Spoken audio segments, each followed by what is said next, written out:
اعوذ باللہ من الشیطان الرجیم بسم اللہ الرحمن الرحیم ثم افیضوا من حیث افاض الناس واستغفروا اللہ ان اللہ غفور الرحیم۔ سورۃ البقرہ آیت نمبر 199۔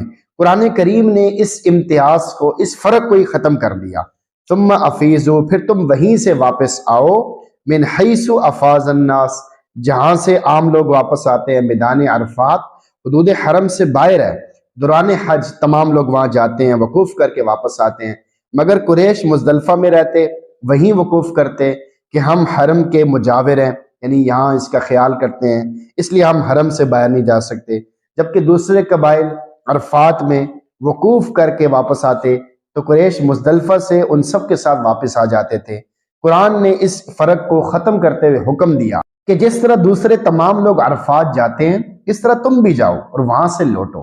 واستغفر اللہ، اور اللہ سے معافی مانگو، یعنی اپنے گناہوں پر بھی استغفار کرو اور آئندہ گناہ نہ کرنے کا عزم بھی کرو۔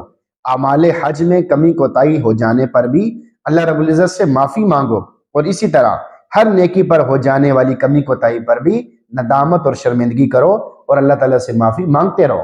ان اللہ غفور الرحیم، بے شک اللہ بڑا بخشنے والا، نہایت رحم والا ہے۔ چنانچہ وہ اپنے بندوں کے معافی مانگنے پر ان کے گناہوں، کمیوں، کوتاہیوں کو معاف کر دیتا ہے اور ان پر اپنی نعمتیں بھی برساتا ہے، اپنے بندوں کو معاف کرتا ہے، اس لیے کہ وہ غفور ہے، اور صرف معاف ہی نہیں کرتا بلکہ اس کے بعد ان پر انعام و احسان بھی کرتا ہے، اس لیے وہ رحیم بھی ہوا۔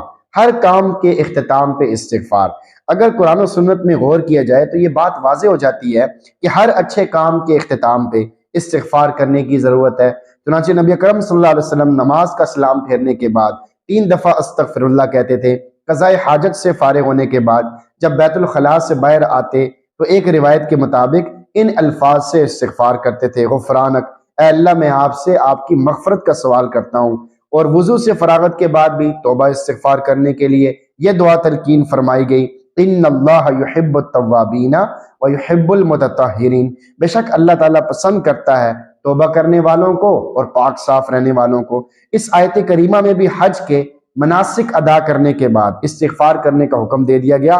ان دلائل سے واضح ہوا کہ ہر اچھے کام کے بعد بھی استغفار کرتے رہنا چاہیے تاکہ اس میں رہ جانے والی کمی کوتاہی معاف ہو جائے۔ سوچنے کی بات ہے، جب اچھے اور نیک کام کے بعد بھی استغفار کی ضرورت ہے تو پھر جب بندے سے کوئی نافرمانی ہو جاتی ہے تو اس پہ کتنا زیادہ توبہ استغفار کرنے کی ضرورت ہے، اچھی طرح سمجھ لیجئے۔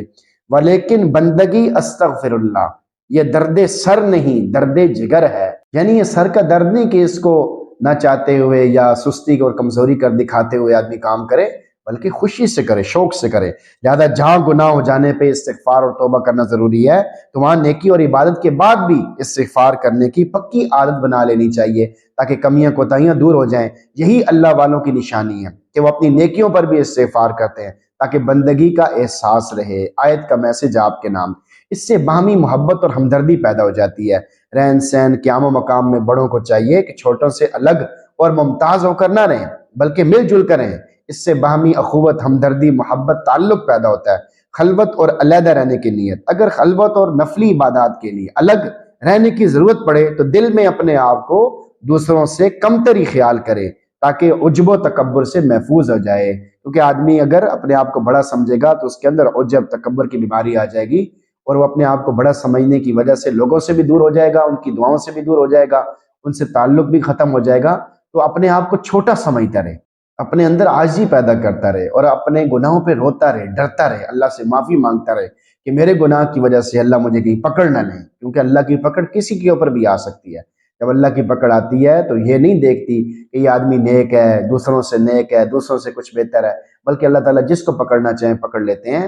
نبی اکرم صلی اللہ علیہ وسلم نے اما عائشہ صدیقہ طیبہ طاہرہ رضی اللہ عنہ سے فرمایا: یا عائشہ لیس کل الناس مرخن علی، اے عائشہ ہر آدمی کو ڈھیل نہیں دی جاتی، ہر آدمی کے ساتھ اللہ کا مختلف معاملہ ہوتا ہے۔ کسی کو اللہ ڈھیل دیتے رہتے ہیں، کسی کو اللہ فوراً پکڑ لیتے ہیں، تو اللہ کی مرضی، جس کے ساتھ جو چاہے معاملہ کریں، لیکن ہمارے ذمہ ہے کہ ہم اپنے آپ کو محفوظ کریں، قدم قدم پہ توبہ استغفار کریں، اللہ سے معافی مانگتے رہیں، ڈرتے رہیں، اپنے آپ کو چھوٹا اور کمزور سمجھتے رہیں، کبھی بھی اپنے آپ کو بڑا نہ سمجھیں۔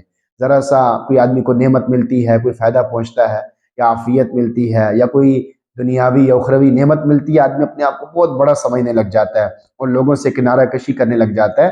اس سے دنیا کا بھی نقصان ہوتا ہے کہ لوگ آپ سے دور ہو جائیں گے، آپ کے ساتھ تعلق نہیں رکھیں گے، اٹھنا بیٹھنا ختم کر دیں گے، وہ سمجھیں گے کہ بھائی یہ تو پتہ نہیں کیا اپنے آپ کو کیا سمجھ رہا ہے۔ تو ان کے ساتھ مل جل کے رہیں۔ ہاں اگر عبادت کرنی ہو، وظائف کرنے ہوں، کوئی مراقبہ کرنا ہو، کوئی دین کا کوئی الگ سے کوئی کام کرنا ہو تو اس کے لیے بیٹھ سکتے ہیں، لیکن اس میں بھی اپنے آپ کو چھوٹا سمجھیں اور پھر لوگوں سے بھی گھل مل کے رہیں۔ اللہ تعالیٰ سے دعا ہے کہ اللہ تعالیٰ ہم سب کو دین کی صحیح سمجھ عطا فرمائے اور قرآن پڑھنے سننے سمجھنے کی بھی توفیق نصیب فرمائے۔ آمین۔